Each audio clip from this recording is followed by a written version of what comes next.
Hello, and welcome to V-Boys Production Studios, home of the Vanessa Show, right here in Tacoma, Washington, the Northwest. Well, I'm going to jump right into this. This is what my show is about: spiritual awakening and practicalities. Okay, you see a lot of things on television. You see a lot of talk shows on. Every time you turn on TV, there's a talk show, and it's all good. Hey, I'm not hating on nobody, but you hear a lot about preaching, about living your best life and your purpose, and you hear all these wonderful self-help shows, which is good. But I feel that the only way a person can have or live their best life is with God. Now, I know there's a lot of us who have different faith. I'm not arguing about that. But God is the missing component in living your best life. Well, my show talk about taboo stuff. I mean, that is the meat of the show. There's a lot of things that people don't like to discuss, or maybe they want to talk behind closed doors or talk with their friends or people that only think like them. But to have an open forum and to discuss things that people might get offended about. You know, I have co-hosts, and we have our little scratch fights and cat fights and dog fights. You know, we have it all on the show.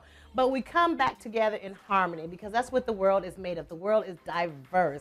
We need to learn. We need to listen to each other. We also have celebrities interviews, from faith people to non-faith people. Every and anybody. We discuss local events. We talk to local celebrities. We have sympathy stories. We have just a lot of things that is just so overwhelming, and it's so exciting to be a part of it. So I feel like you need to participate and join me as I help bring some type of bridge. I want to bridge the gap. We either one extreme to the other.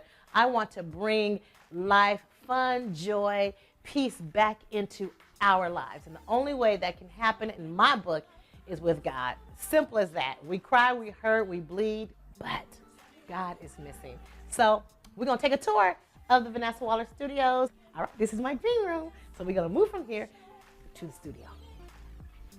All right, now, before we go into the studio, I know I promised it to you like earlier, but no, we're going to stop here first. We're going to get to the cat and dog fight in a minute. But this is my reception area. My receptionist sits right here in this chair, and as my guests and audience members walk through that door, there's a nice little cherry smile upon her face, because I really, really want my guests and audience to feel as if we were around the kitchen table. It's relatable, getting to know somebody. You don't have to get to know somebody if you talk to them every day. As long as they feel like they're included, then I got them.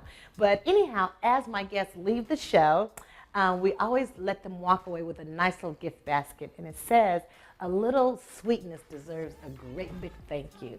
And of course, it's like a whole lot of cookies and candy and mints and all type of stuff to make your teeth fall out.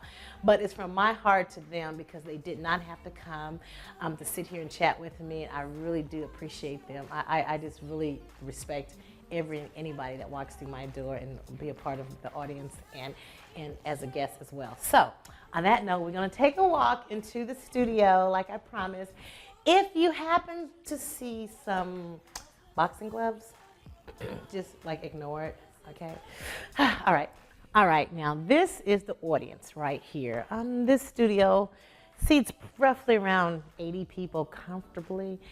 As you can tell, nobody's here today, but this is where all the emotions and all the noise and all the like, ha ha ha ha ha, and all the and all the, what? No, he didn't say that. You know, it goes on like right here.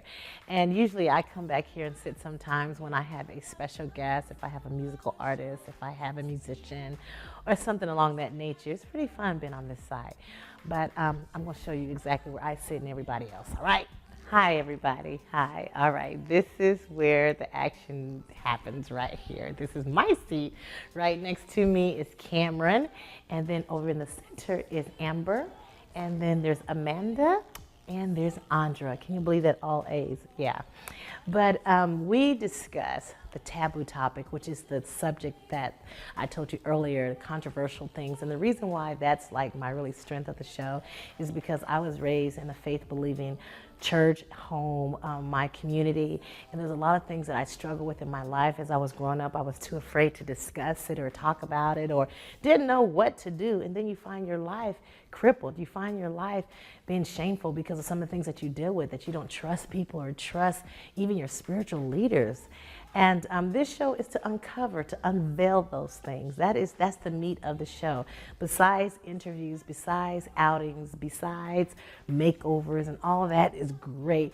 But it's really to uncover, unveil. Let's put this out in the open. Let's talk and have a discussion. Let's have a dialogue and try to live our best life. I honestly believe without God, I cannot do that. All right, now this is the action that goes on right here at the table. And you have to just see this a little bit. This happens all the time. So let's take a look at my co-host. I need to speak for the child, the unborn baby. Or it's the a father. person, it's a human being. Life Audra, begins it's a being, it's a human being. Why bring a human being into this world and torture it? Who says Who's gonna torture it? Because the person is not ready. It's an unplanned pregnancy. They don't want it. So why? My daughter Why? is I love her very much. Why should I be I wasn't trying to have a child at the time, but I love her very much and I want her very much. But she was unplanned. I wasn't trying no one to is. have I a get baby at the pregnant and I time. don't want this kid, but I'm forced to give it a. You give forced birth? it. Like Forced? You have forced. Take the They baby. weren't forced to have sex with you, but that was your Exactly. choice. What if I was raped? What if you never But know? rape never What takes the- away from the instance of the child. It still doesn't take away from the life. Yeah, the child didn't I rape just you. think you're not walking. Why punish the child for what But- somebody else did to you? But, all right, now, after all that, we're going to come back here. Yeah, I know, so you guys should have been to that show. If you was there, you would have heard the rest of it. But one of the greatest thinkers and the greatest preachers to me here in America and even outside of America is Bishop Noel Jones. And he is a dear friend of mine, and I just respect him and his knowledge of the Word. I had an awesome time with him. It was just such a privilege to sit and chat with him. So let's take a look at Bishop Noel Jones.